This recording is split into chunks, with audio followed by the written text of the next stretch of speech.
来看一下这个什么，这是一个小骷髅头啊，一个头骨模型。这个是我3D 建模，并且自己3D 打印打出来的。打出来一方面呢是方便放手上把玩，一方面呢也是方便看。然后拿着这么一个小东西在手里面呢，你在把玩的过程当中呢，你对它的立体造型啊也会加深，对它的印象啊，对它的这个结构整个结构的理解。接下来呢，咱们就要讲一下头部。先看啊，先不用跟着画。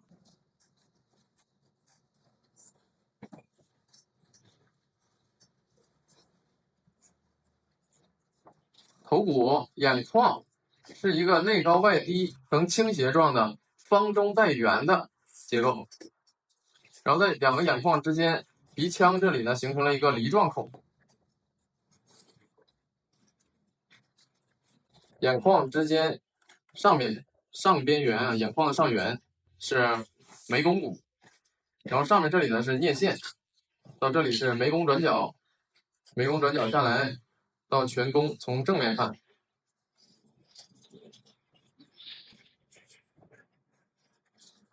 然后颧骨进来接到上颌骨，上颌骨和下颌骨共同构成的这个部分是一个骨形，这个骨形呢称为嘴骨。然后下颌角，然后在下巴这里，这个部分有一个凸起，叫科隆突，科隆突两边下面这里呢有2个骨点，叫下颌结，然后这个下颌的下边缘，这里是下颌角，这个位置是顶结，这是头骨的顶点，这么几个关键的骨点。老师能随手就能够把这个头骨摸出来呢，有一部分得益于这玩意儿，经常玩头骨，对它的结构呢就了如指掌。然后再看一下侧面的，这个是1/2处，然后再分一个1/3，三等分。1/2这个位置呢是眼眶，从侧面看，眼眶上面的这个眉弓是凸起来的，然后额结这个位置是凸起来的。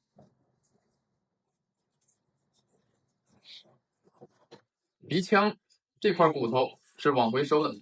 然后下边有一个凸起的小骨头，在这里面呢是这样的，这块叫鼻前棘，然后鼻前棘下来是上颌骨，上颌骨下来是下颌骨，在这里啊，牙齿前面的这块是上排牙，微微遮盖住一点下排牙，如果是下排牙放前面来，那就是地包天了。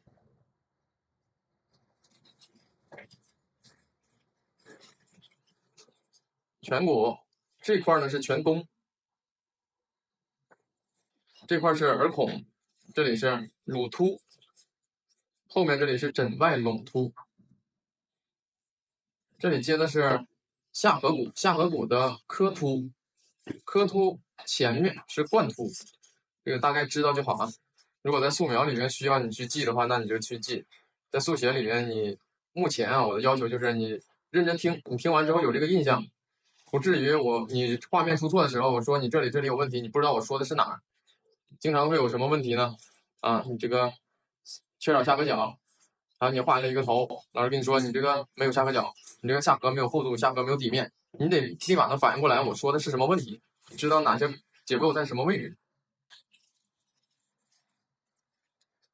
这个就是我们的头骨，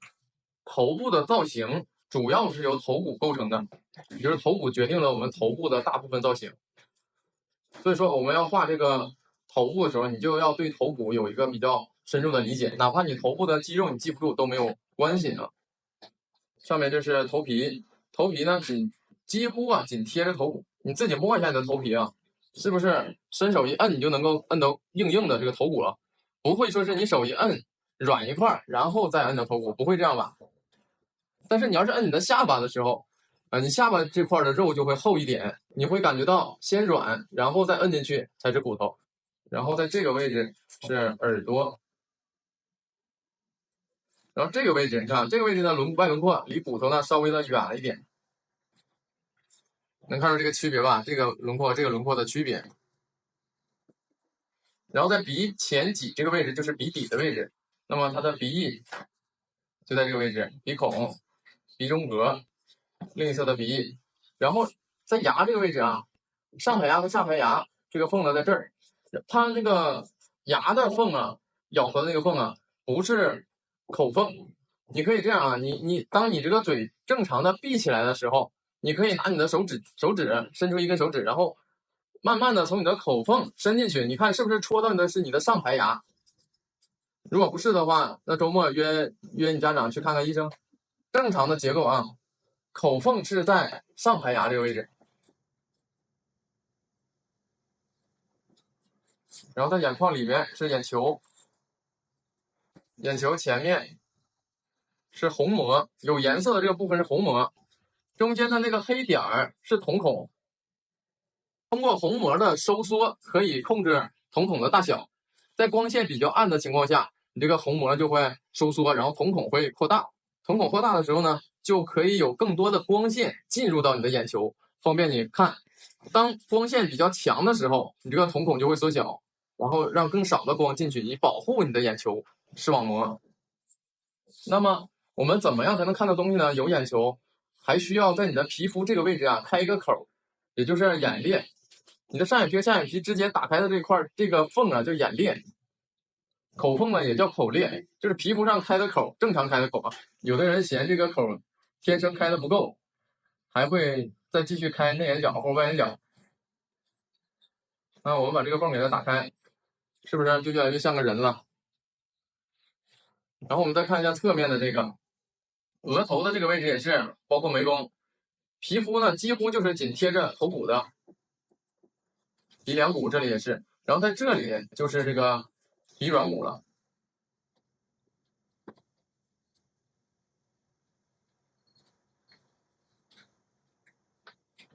在这里呢，从侧面能看到3块，中间这一块叫什么名字我忘了，然后下面这一块叫鼻翼大软骨，就是你的鼻头是由鼻翼大软骨构成的。然后侧面的这一块呢叫鼻翼纤维脂肪组织，大概知道就可以了。你记住结构比记住名字重要。这是鼻翼，然后在这里按从侧面来看，上嘴唇这个缝落在上排牙这里，然后口缝和牙缝是错开的，然后这是下嘴唇，包括嘴这个位置的外轮廓线啊，都会离骨骼稍微的远一点。这个是耳朵眼儿，耳朵眼儿这里呢是耳屏，耳屏对耳屏，然后里边这个窝呢叫耳甲，这个位置有个三角形叫耳周，耳轮对耳轮，还有下面是耳垂。然后这里是眼球，这里是瞳孔虹膜，然后上眼皮，注意啊，从侧面看眼皮它要有厚度，不能紧贴着眼球。比如说眼球在这儿，那眼皮呢要在这儿。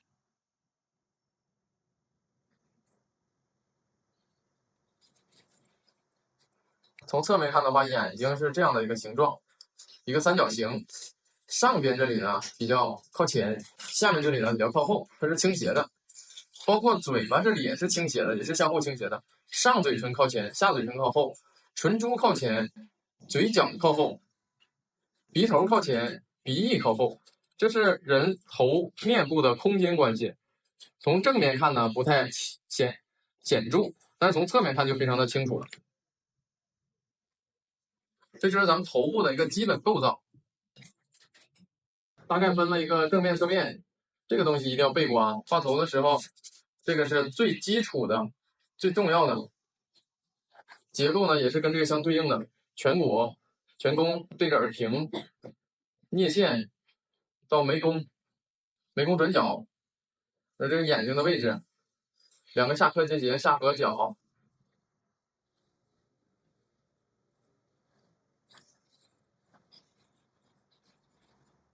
然后从侧面看也是颞线、眉弓转角，眼眶的外侧圆，然后颧骨、颧弓，然后侧面、半侧面，正面脸是一个微微的弧度。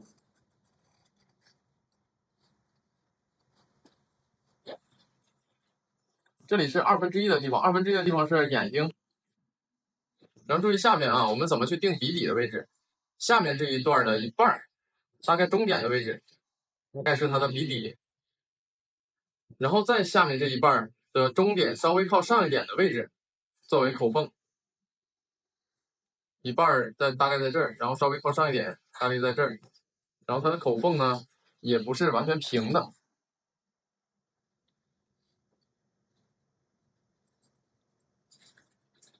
啊，眼睛大概在这儿。我们在画头的时候，起手先确定这个东西，这个是要在你的脑子里有，不一定画出来，要理解。然后这个呢，是我们起手要去画的，概括一个头部的基础体块。大概的分面分出来之后呢，再去定五官的位置，然后呢再去定五官的基本大小，然后是造型，然后再是具体的往里刻画。这个过程呢，虽然说感觉上会比较繁琐一点，但是呢，你这么样练下来之后啊，你画的头就会很精彩，能够控制很多角度，乃至默写你都能够默写出更多的角度，而不是说单纯的只是从表象上去背一个效果，那么你画100个可能都没有什么作用啊，只是更加熟练了而已，但是画不出更精彩的头了。但是如果说是用这样的方法，你想要画一个，比如说画一个仰视的，你就能够想象得到啊，仰视的这个方块大概长什么样子。好，我从这个方块啊，逐步的去让它变成一个头的时候，要经历哪些过程？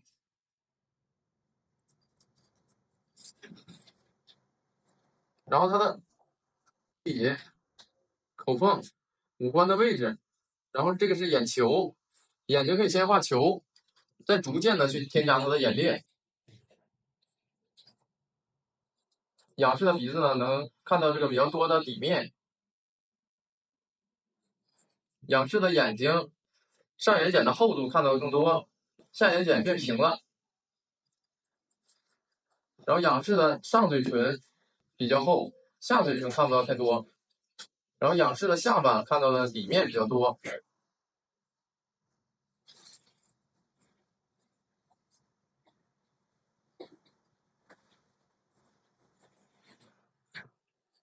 你随手你想摸什么角度，你都可以想象得到啊！你想象得到，你再去画你就方便了。那么你就再去记一些形象啊，一些有特色的形象啊，长什么样子，什么年龄啊，那么它各个角度你都能够凭着想象把它默写出来了。